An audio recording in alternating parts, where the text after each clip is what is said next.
Lammiin koduruu gadaan bula marsaa isa gahuun bara gadaa milbahamaan teessootti oliin bahu. Lammiin koduruu gadaan bula marsaa isa gahuun bara gadaa milbahamaan teessootti oliin bahu. Irreechi waggaa waggaan dhufa kan rabbi nu gahu hora sadee geenye. Malkaa tulluu yaanee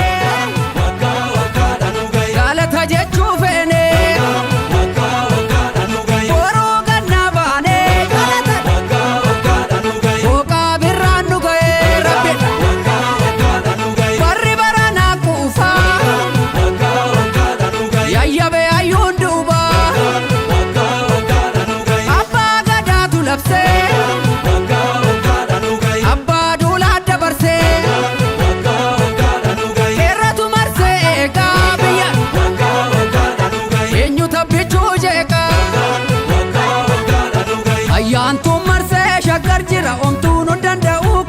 Kenya biyi amante sotto limbo tu marse shakantira untu zingada utira fole normo amante sotto limbo innanu guddisi jababulchi jennesi kadanna kanda beska jelchi uma gudda sitabdannu rechi wada wada lufa karabbiru gaura sadegenye gora fitineti walgo debi annurati rechi uma debise yantu debise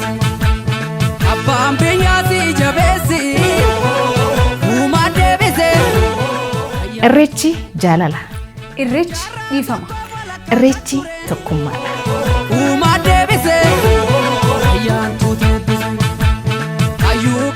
Yooyyaa harka fuunee nageenya keessan badhaadhaa daawwattoota keenya qaalii har'aa bifa addaatiin jechuudha. Istiidiyoo Oromiyaa 11tti qophii addaa ayyaana Irreechaa bara 2018 sababeeffachuudhaan asitti miiltoo hojii kiyyaa Sittiinaa Haajii waliin istiidiyoo Oromiyaa 11tti argamna jechuudha. Ayyaana Irreechaatiin wal qabatee Oromoo fi ayyaanni Irreechaa maal fakkaatu yaada jedhu irratti yaada gugurdaa babbareedoo fi bilchaatoo ta'e waliin kaasaa turra jechuudha. Isin nu faana turaa YouTube keenya daawwadhaa.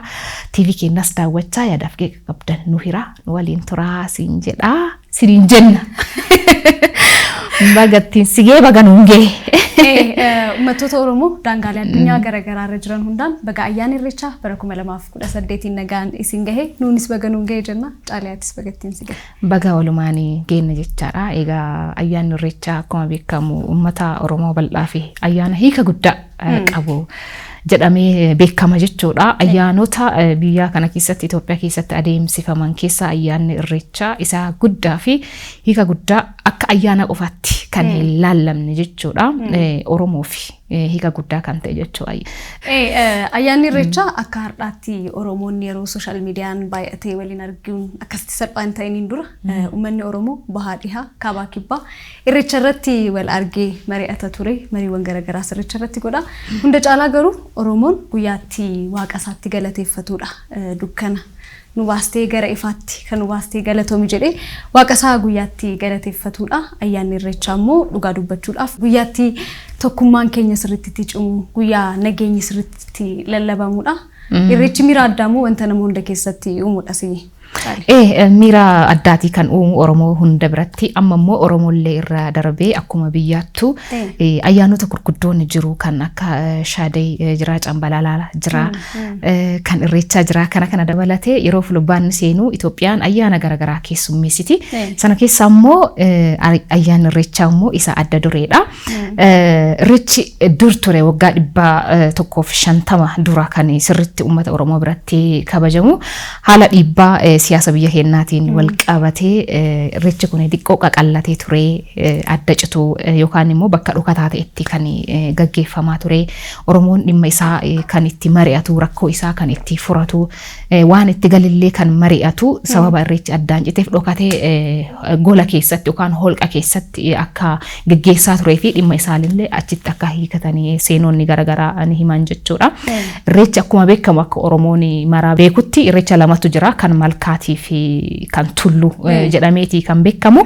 Inni malkaa kun immoo yeroo ganna keessa turre nuti giddu galeessaa naannoo Finfinnee kanatti jechuudha. Ganna keessa turre Oromoon egaa waaqeffataadha. Waaqeffa akkuma amantii garaagaraa qaba. Waaqeffataanis jira. Yeroo roobni kun roobee caamu ganna keessa namni waliin argu lagni ni guutaa marga jira namni dalagaarra tura facaasaa maali gara biraarra tura waan ta'eef namni wal arguu hin danda'u ganna keessa jechuudha.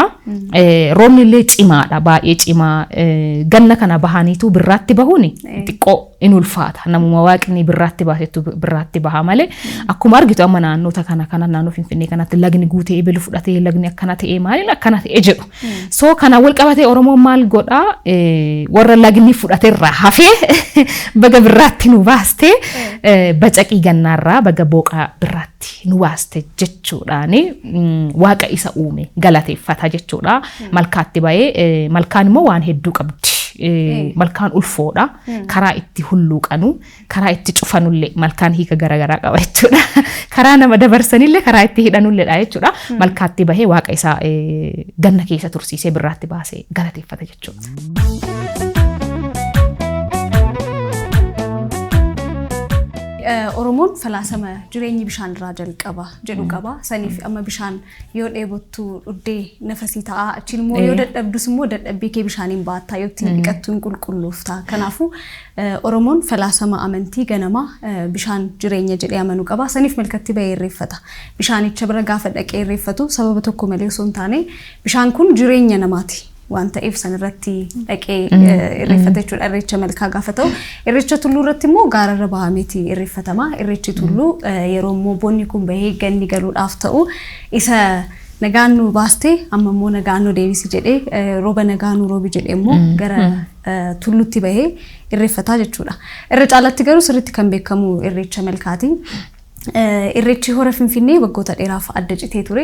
Amma garuu jijjiirama kana as wanti akka guddaatti kaasuu qabnu irreechi hora Finfinnees akka haaraatti deebi'ee Finfinnee keessa shaashambaa jennee bareennee kabajuu jalqabnee jira. Kun jijjiirama guddaadha. Haadha arguun jijjiiramni kun akka salphaatti hin dhufne keessattuu atis akkanaa kaastu kan barbaadu irreecha irratti namoonni hedduun wareegama garaagaraa kaffalanii jiru.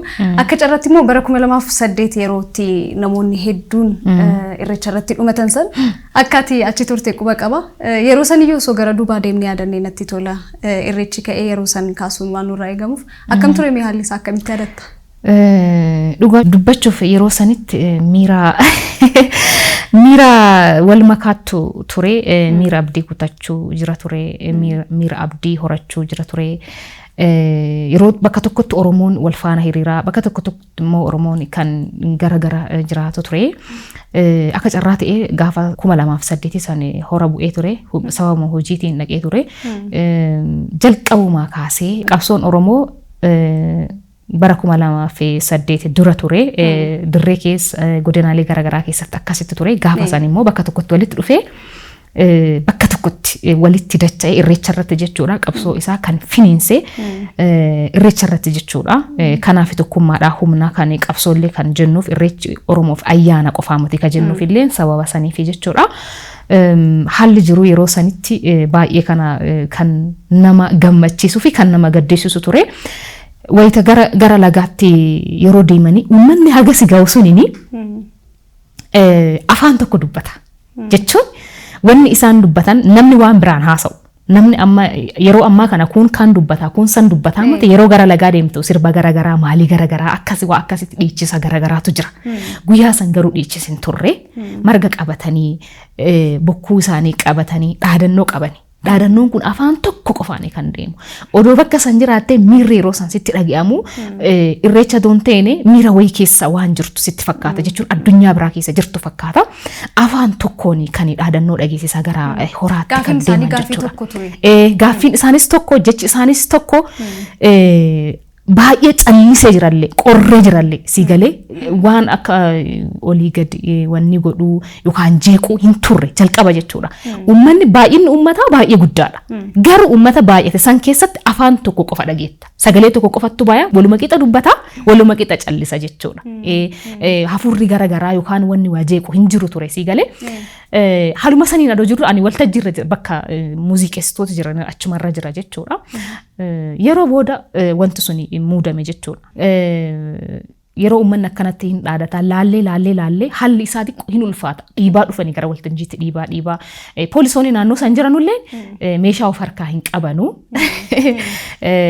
ulee sana of harkaa qabu garuu bakka biraa meeshoonni garaagaraa turanii bosona keessa jechuudha nuti immoo nuti hin argina warri waltajjiirra jiru warra san hin argina ciree wayii fudhanna jennee ol deebinee odumaa teenyu dhukaasni banamee waltajjiin sunis wanni ta'e gaditti fiigne jechuudha gara uummataatti gadeeroo dhiibnu warri immoo warri seera kabachiisan ol nu dhiibu gidduma kanatti aarri gadi dhiisan jira miti aarri sunis nu affanee bishaan faanutti neqanii bayyananne garuu namni akkas dhumeen seenaan yeroo san waltajjii san irratti jechuudha walirra dhiibuun fiiguun akkuma jirtu ta'e erga achii baaneeti kan dhuma namaa dhageenye jechuudha miirri gaafa san jiru xiqqoo ammallee yeroo yaadadhu na qorrisiisa baay'ee jechuudha akkuma guutummaa Oromiyaatti yerootti gadda guddaa dabarsineedha dhumaatii hedduutu guyyaa san galmaa'e isa booda garuu amma sun hundi darbee akka nama guyyaa san argetti sun hundi darbee Bishooftuurra darbee mu'as Finfinnee keessa gaafa Oromoonni akkasitti uffata isaaniitiin boonanii aadaa isaaniitiin boonanii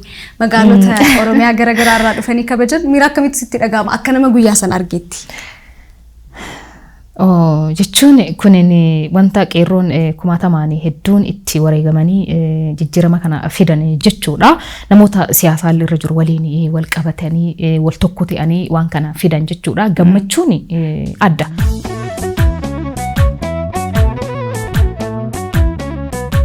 Ayyaana irreechaatiin isin ga'ee jecha irreecha irratti wanti nuti sirriitti beeknu keessattuu cadhisanii kabajuudhaan alattis irreechi maaliif kabajama akkaataan kabaja isaa hoo maalidha isa jedhu waan sirriitti beeknu nurraa eegamu natti fakkaata fakkeenyaaf amma irreecha irratti garaa qulqulluun deemama jalqaba ofuma dhiifama gaafatta dhiifamni sirraa jalqabaa yoo balleessitee raattee garaa kee qulqulleessitee keessa kee qulqulleessitee gara irreechaa deemta nuti isa godhaarraan gaafii biraati maaliif namoonni walitti aaran dhiifama ol gaafatanii garaa nagaatiin deemuu qabanii garuu eenyu kenna hammam keenyatu isa godhaa jiran gaafii guddaadha sitti fakkaatu jaali akkasii garuu akkuma dhala namaatti namni xiqqoo akkamseeta gaafa dur yoo taate namni waan hedduu yeroo hagan arginu odoo ta'e namni salphumatti har'a wal dhabee boroo walitti araaramuu danda'a. Amma yeroo baay'ee namni olaantummaa argisiisa yeroo baay'ee jechuudha jechuun anatu mo'uu qaba anatu akkasii morka wal qabatanii dhiifama walii gochuun kun baay'ee laafaa dhufee jira aadaa keessattuu jechuudha. Irreecha ka jedhamu iyyuu marga kanattu irreecha jedhama. Namni irreecha kana qabatee deemu eessattuu iyyuu kabajama. Waan jiidhaa of harkaa yoo qabaatte namni si kabajee si bira dabara si bira tarabeetta malee sin hubu jechuudha. Hiika gara biraatiin jechuudha. Kanaafuu namni osoo horan bu'iin jiidhaa kana qabachuun dura dhiifama wal gaafachuu qabaa jedha sirni gadaa. Kanaafuu seera sirna gadaa abbootii gadaa dhaqee namni aduu horan bu'iin dhiifama walii godhee hora bu'uun dirqama. Aadaa tokko callisanii deemuun qofa osoo hin taane waa'ee aadichaa sirriitti beekanii faana hordofuutu sirriidha. Kanaafuu garaa qulqulluudhaan gara irreechaa deemama waan ta'eef namoonni walitti mufattan namoonni aarii walitti qabdan anaaf caaltuun aarii walitti qabnan seene garaa qulqulluun deemna dhiifama wal gaafadhaatii garaa qulqulluudhaan gara irreechaa deemaa jenna aadaan isaas waliin ka'uu waan qabuuf irreechi immoo tokkummaadha.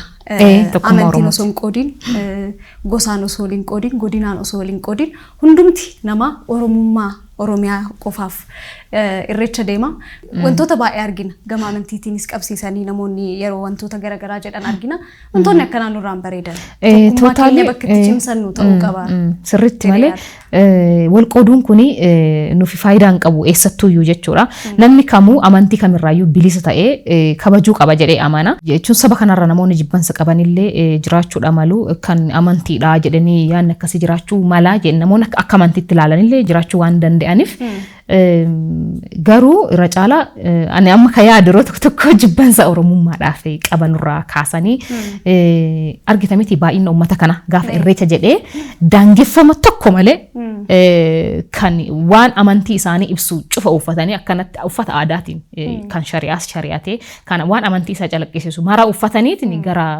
dirreetti bayanii yeroo ayyaana kabajan jechuudha kuni kabaja guddaadha kanarraa kanaaf jibbansa jedhee amana yaadni nuti kaasuu qabnu kabiraa moonee jirra jechuun gadadoo barbaraa yeroo dheeraaf dabarsinee sirna gadaatiin wal qabatee gadaanis irreecha keessaa tokko waan ta'eef jecha isa moonee har'a asirra geenne jirra garuu hamma barbaadametti keessattuu naannoo Finfinnee kanatti irreechi ni kabajama. Oromoon kallattii garaagaraa irraa dhufa. Yeroo dhufu garuu xiqqoo rakkoowwan garaagaraa hin muudaman jechuudha. Haala nageenyaatiin securityidhaan wal qabatee hin rakkatu. Mana nyaataatiin wal qabatee bakka bulchiitiin bakka ciisichaatiin wal qabatee. Kun jijjiirame haalli mijataan atoo dargaggeessa kanaaf uumame yaada jedhuun qabaani.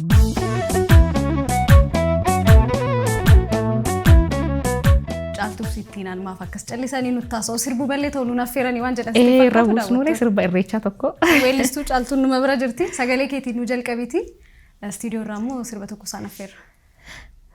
Kan eenyu affeerarre kan asaantii affeerurre marii hoo. Marii hoo jedha. Sirba asaantiiti kan asaantii sanatu affeerre natti tola baay'ee jaaladha jechuudha kan dhuunfaatti waa'ee irreechaatiin wal qabatee jira isa laallee walitti deebina ayyaana gaarii.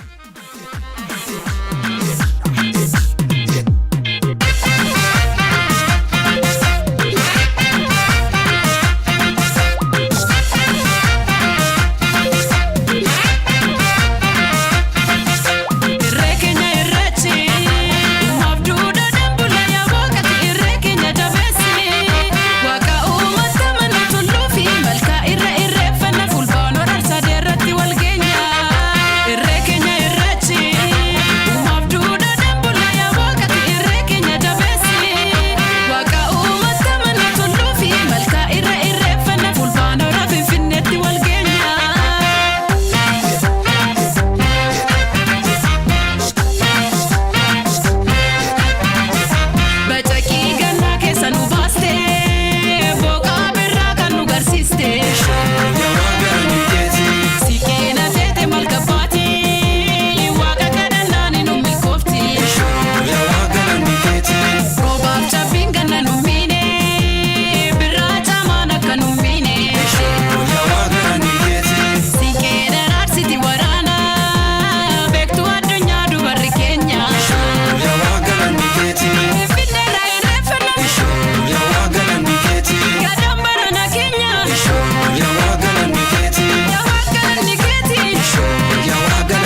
amma sirra deebiidhaan baga ayyaana irreechaa bara 2018 kan hora arsadee fi kan hora finfinneetiin nagaan isin ga'ee jenna nuti asii kokkolfaa tattaphata waa'ee irreechaas immoo waa muraasa yaada wal jijjiiraatiin si waliin turtii godhaa jirra caaltuu butoo fi ansittiina hajji yaadota garagaraa irratti haasa'aa jirra isinis immoo yaadota qabdan karaalee marsaalee hawaasummaa keenya garagaraatiin nu biraan gahuu dandeessu caalii ayyaana irreechaa irratti yeroo hedduu uffannaa dubartootaa akkasumas kanneen dhiiraas uffata diizaayiniiwwan babbareedatu dhufa kunis immoo gama turizimiitiinis faayidaa guddaa waan qabudha taajjabiiwwan kee bara kanaaf irreecha irratti uffata akkamii ilaaluu dandeenya akka jenneefaa bara dhufuuf hawwiidha kana irratti sosooti qaasofne ayyaanni irreechaa kan nama gammachiisu keessaa tokko uffannaani kan wal qabatu keessa galateeffannaan akkuma jiru ta'ee wal argiin Oromoo akkuma jirutti ta'ee tokkummaan isaas akkuma jiru ta'ee turizimiidhaaf bakka guddaa qaba kan UNESCO irratti sirna gadaatiin galmaa'eera jechuudha. Kuni turizimiidhaaf immoo gahee guddaa qaba jechuudha. Uffanni aadaa uummanni akkasitti miiliyoonaan lakkaa'amu kuni baay'inaa dirreetti ayyaana kabaja jedhee yeroo bahu tokkoffaa galateeffannaadha. Waaqa galateeffachuuf deemta jechuudha. Kaan immoo aadaa keeti beeksifachuuf deemta jechuudha. Kanaaf turizimii keessatti qooda guddaa qooda olaanaa qaba jechuudha. Biyya Itoophiyaatii fi ayyaanni irreechaa murteessa of eeggannoowwan godhamuu qabanis jiru keessattuu uffata aadaa irratti yeroo tokko uffata dubartii qofa irratti ta'uu qabu faaya dhiira irratti yeroo arginu jira dizaayineroonni yeroo uffata hojjetan waanumatti bareedeef osoo hin taane wanti kun maal ibsa jedhanis immoo of eeggannoowwan osoo fudhatanii bareeda gama dizaayiniitis barumsa isaa qabdu maal beeku yeroo baay'ee namni wannuma mataa isaa tachii mataa isaa uummateeti amma fakkeenyaaf kanaan uffadhu kunini ati maal sitti fakkaata yeroo laaltu kuni garuu wantuma carqii makaan biyya keenyaati jechuudha. Kalarii kan yeroo inni laaltu maal sitti fakkaata? Kalarii alaabaa abbaa gadaa qaba miti? Hin fakkaata miti?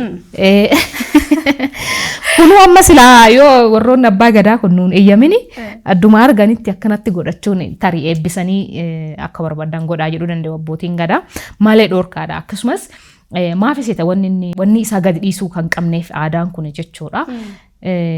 Tokkoffaa Oromoo kan miidhe keessaa inni tokkoffaan isaa kana jechuudha. Maaf seeta akkas jedhee fakkeenyaaf miidiyaan tokko an amma uffata kana an Oromoo ta'uu baadhee nama dhibiin alaabaa kana uffatee yoo miidiyaatti dhiyaate halluun kun halluu eessaati jedhee yoo nama san gaafate kan Itoophiyaati jedhu mala. Wanni sun miidiyaa miti namni sun san fudhatee deeme addunyaa irratti aadaa Itoophiyaa jedha. Karaa biraatiin indirectly aadaa Itoophiyaati. Ta'ullee garuu directly kan Oromoo ibsu jechuudha. Oromummaa ibsa. So kanaaf namni innaa diizaayinii godhu baay'ee eeggatu qaba. Eleellaan uffata dhiiraa irratti arginee beekna miti. Amma eleellaan faaya dubartii irratti uffata dubartii irratti ta'u turre jiraata garuu yeroo itti uffata dhiiraa irratti eleellaan arginu iyyuu jira. Namni yeroo waan kana dalagu aadaa uummata sanii bifa gadi hin dhiisneen bifa gadi hin lakkisneen yookaan ka Oromoo sanii yookaan ka godina sanii gadi dhiisee wal keessa yoo makee adda bahuun isaa xiqqoo nama rakkisuu danda'a. Dizaayineroonni keenya addunyaa biraa keessa jiran amma baay'ee uffata Oromoo irratti jijjiirama guddaatu jira. Namumaan waan ittiin beekamu tokko hojjechuuf jedhee yeroo dorgommitii motire waan ittiin beekamu tokko hojjechuuf jedhee aadaaf duudhaa saniiyyuu odoon beekin calliseetuma ka dizaayinii godhullee jira. Tariitii amma uffanni ati uffatte kuni kan aadaa Gujiiti beekama garuu dizaayinar tokko bira dhattee amma maqaan isaa maal jedhama adoo ittee gaafatte uffata aadaa Gujiisiin jedha malee maqaa isaa sitti himuu dhabuu danda'a. Garuu warri yeroo waan kana uummatu maqaa itti moggaasee hiika isaa waliin itti godhatee maaliif gurraachaaf adii ta'ee jedheetini sirriitti beekuun barbaachisaa jechuudha.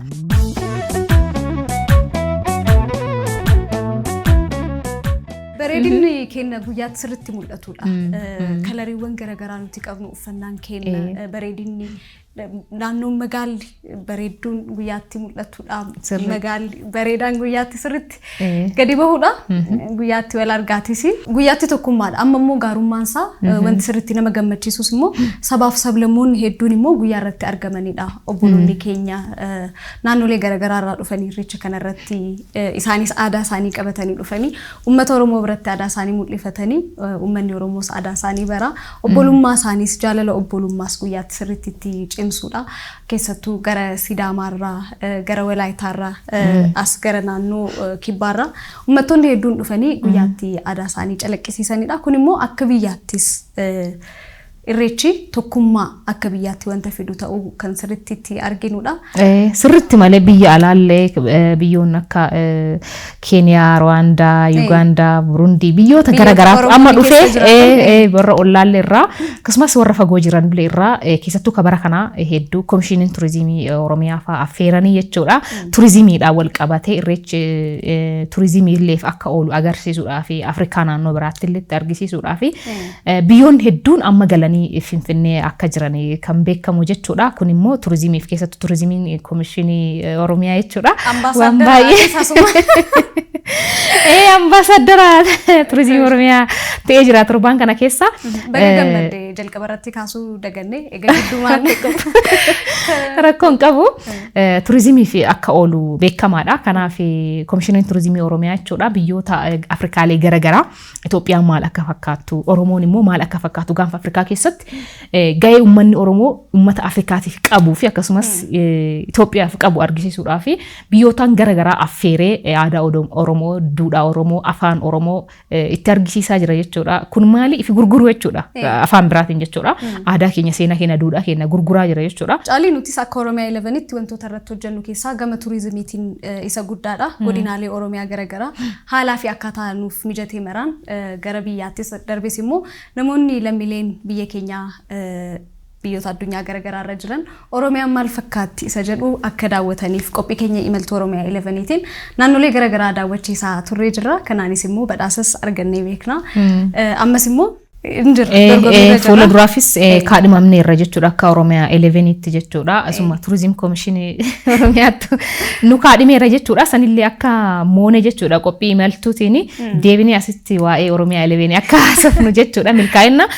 Anilleen yeroo miidiyaa kana hin dhufin dura qophii imaltuu baay'ee ilaala ture namatti tole baay'ee jechuun yeroo as ta'anii haasa'anii fi yeroo ala deemanii waan Oromiyaan qabdu waan Itoophiyaan qabdu yeroo argisiisanii wal qixaa miti namillee kalaalu gahee guddaadha jechuudha. Dhaloonni kan bahatu qabulleen isuma kana jechuudha. Har'a dirqama kaameraa gurguddaa qabannee bosona keessa deemuu hin qabnu. Smartphonein jedhamee harkarra nu jira jechuudha. Bilbilli ammayyaa'an saniin waraabanii Oromiyaan maal akka fakkaattu bakkuma jiran Itoophiyaan maal akka fakkaattu waan hamaa waraabanii gadi dhiisuurraa Oromiyaa gara addunyaatti beeksisuurratti dhaloonni odoo hirmaate Oromiyaa 11s kanuma bahachaa tures jira jechuudha. Dhugaadha Caalii sa'aatiin keenya deemaa waan jiruuf yaadotuma muraasa hafuun qaban jennee yaadne kaasuu qabna. Keessattuu yeroo ammaa kana akkuma jalqaba irratti siif kaase qabsoon kaleessaa fi qabsoon har'aa tokko miti.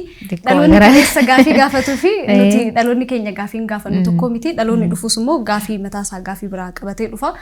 Amma irratti irreechaan akka kootti dirree qabsoo osoo ta'uu baate dirreetti tokkummaa keenya waa'ee poolitikaa osoo hin taane waa'ee nageenyaa akka biyya keenya hundatti nageenya dhufu bakka itti haasofnu osoo ta'e bakka itti jijjiirama jiru kana Amaarrantu maal jedha bilxaazoonii zoonoo laqsoo jedhan waan qabdu kana jabeeffattee waan qabu qabatee bo'aa jedhan isa kanaafuu waan qabnu irratti jabeeffannee gaafilee keenyaa gaafannu malee amma yerootti wal qoqqoonnee waa'ee poolitikaa waa'ee siyaasaa bakka itti kaasuu qabnudha jedhee yaadu kana irratti irreecha irratti tokkummaa keenya osoo sirriitti jabeeffannee aadaa keenya sirriitti mul'ifannee bareedaadha yaada jedhu kaasuu barbaadeeti.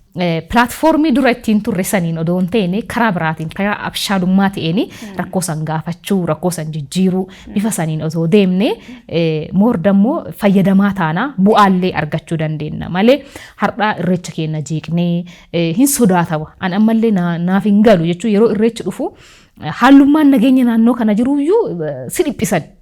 Akkuma waan nama wanni ta'ee kaanii jechuun nuti waraanaa miti kan kabajnu jechuudha. Ayyaana, jaalala, tokkummaadha, nageenya eegi jenne bifa saniini kan ta'u qabu. Nami hundinuu qaamni nageenya kabachiisus meentaalii akkasii qabaachuu qaba. Sirriidha. Rakkoon jiraachuu baay'ina keenyarraa ka'ee kallattii garagaraarraa godina garagaraarraa namni waa'ee naannoo kanaa hin beeknetu fagoodhaa dhufa. Tarii sodaachuudha mala haala Oromiyaan keessa jiru tokko tokko wal qabate. Garuu qarqaratti bahanii asiif achi hin gorinaa jedhanii akkanatti nama cummanii nama qabanii hafuura nama bahuu dhoowwuun kun xiqqoo akkasii barri jechuun amma keessattuu gaafa jimaatafa ani mana nama hojiin nutti baay'atu anallee siis hojiin nutti baay'ata miti miidiyaa irra jirra waan ta'in hojjanna jechuudha. Garuu akkaataan asiif achi wanni si godhan xiqqoo hin ulfaata maaltu dhalate si jechisiisa bifa saniin odoo ta'uu baate yeroo hundaa irreechi dhufe yeroo jedhanu nageenya dhufe jedhee namni maraa akka yaadu irratti hojjechuu qabna. Amma yeroo tokko irreecha ala bule. Nan qaba dhugaa rabbi. Akka malee jechuun uffata jajadhee uffanni naan dhaqqabne ture. Yeroo lammaffaaf kabajama hora Finfinneetti jechuudha. Erga eegale jechuudha. So uffata jajadhee naan dhaqqabne ture uffanni deeme amma bakka uffanni itti hojjetamu san deemee ture. Yeroon dhufu hojjetameera shoobamee xallafamee jira garuu walitti hodhamne.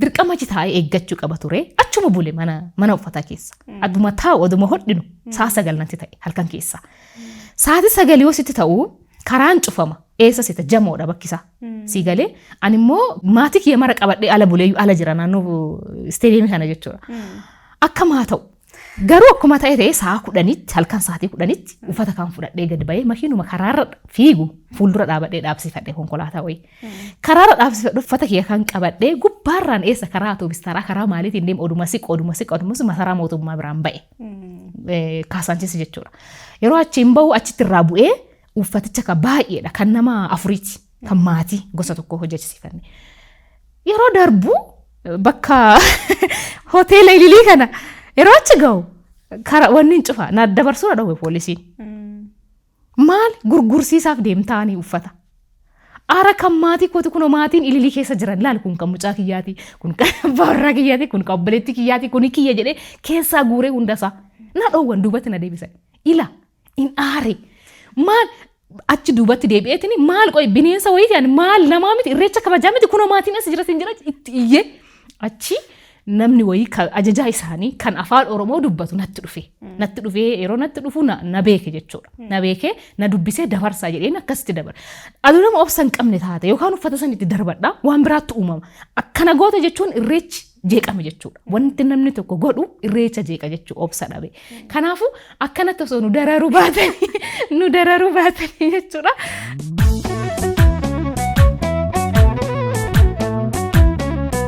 Irreechi bara 2018 irreecha nagaa irreecha milkii kan akkuma jalqabarra jennee irreecha jaalalaa irreecha nageenyaa irreecha dirree obbolummaa keenya irratti mul'ifu nuufaa ta'uu jenna dhumarratti wanti jettu yoo jiraate irreechi keenya irreecha nagaa ta'e tokkummaa ta'e miiliyoonotaan haga addunyaa raajeffachiisutti baanee akka kabajnu abdii guddaa qaba jechuudha waan jedhu yoo jiraate kan barana nu godhe bara hegeree nu haa taasisu nagaan irreecha baratti aanutti nu haa deebisu jecha qophiin keenya addaa har'a asii istiidiyoo Oromiyaa 11tti qopheeffannee kanuma fakkaata ture qophii kana gaggeessuudhaan kan isin faana ture ana Caaltuu Butoo akkasumas Miiltoo Koosittiinaa Haajii waliin turre jechuudha horaa bulaa deebanaa irreecha nagaa irreecha dansaa isiniif haa ta'u torbeen walitti deebina jechuudha horaa deebanaa.